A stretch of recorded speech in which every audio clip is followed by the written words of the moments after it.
We're inching closer to the 100-day mark of Trump's second term as president, and new polls are giving us a pretty clear picture of how Americans are feeling about the progress so far or lack of it. In a new Decision Desk HQ poll, Trump's ratings dropped to 45% compared to 51% when he took office 3 months ago. Voters have been criticizing his handling of the economy, with only 40% standing behind him.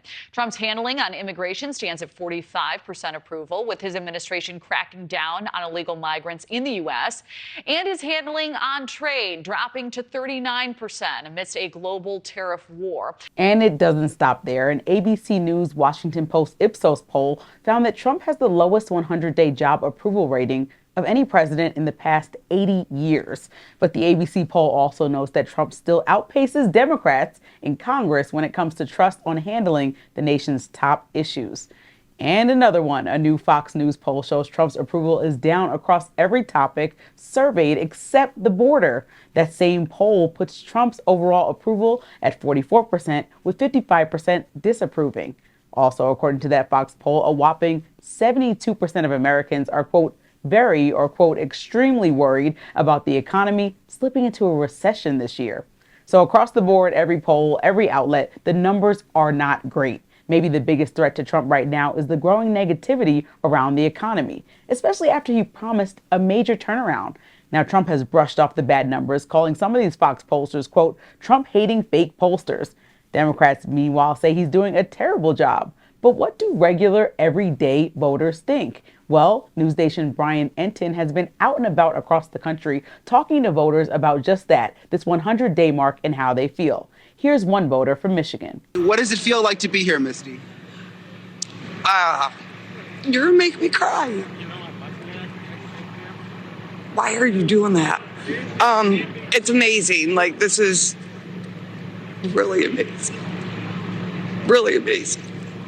She felt amazing then, but how does Misty feel now? Last time we saw each other was at the inauguration. It was. We're now 100 days in. How are you feeling about the presidency?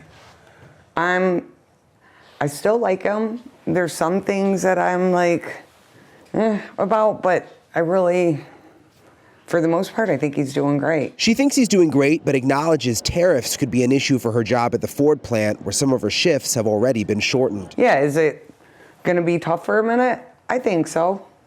But in the long run, is it going to be better for us? 100%. Misty also thinks the U.S. border situation is much better for us now, but she has concerns about some deportations. Immigration is one of the biggest topics right now, especially after ICE carried out mass deportations across the country in recent days. Well, we are seeing major illegal immigration crackdowns in all corners of the country. In Florida, ICE detaining nearly 800 undocumented migrants across the state over the last 4 days.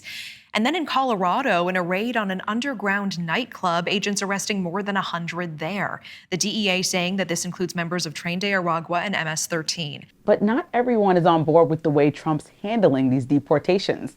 There are reports that even U.S.-born children, including one battling cancer, were deported alongside their mothers. There's also controversy around whether Trump will comply with a Supreme Court decision calling for the return of Abrego Garcia, a Maryland man deported to El Salvador.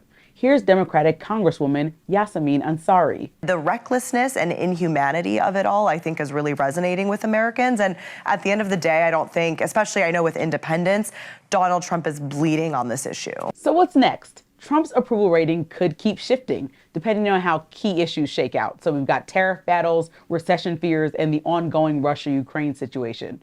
Over the weekend, Trump met privately with Ukraine's President Zelensky right before Pope Francis' funeral, a meeting some are calling a huge step forward. That photo says just so many words in one shot.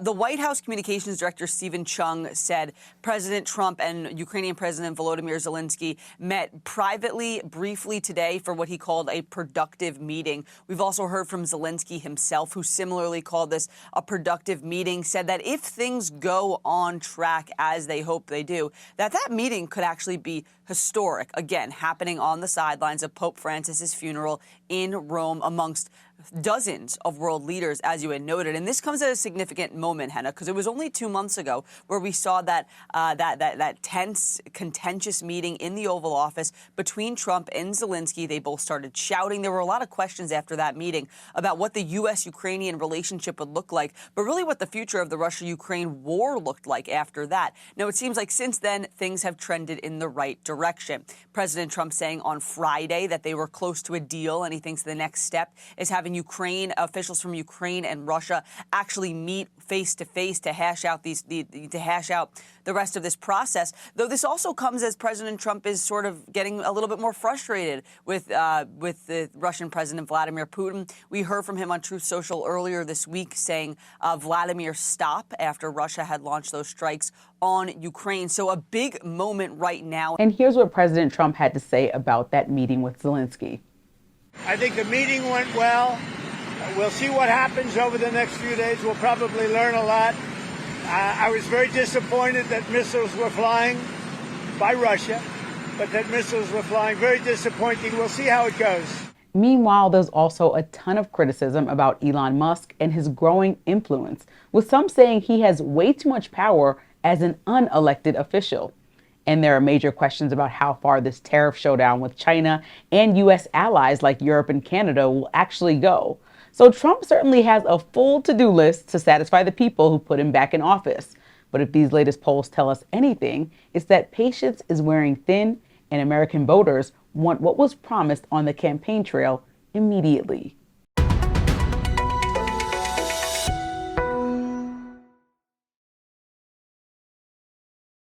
Thank you for watching. Subscribe below and download our NewsNation app right now on your phone, and you will get fact-based, unbiased news for all Americans.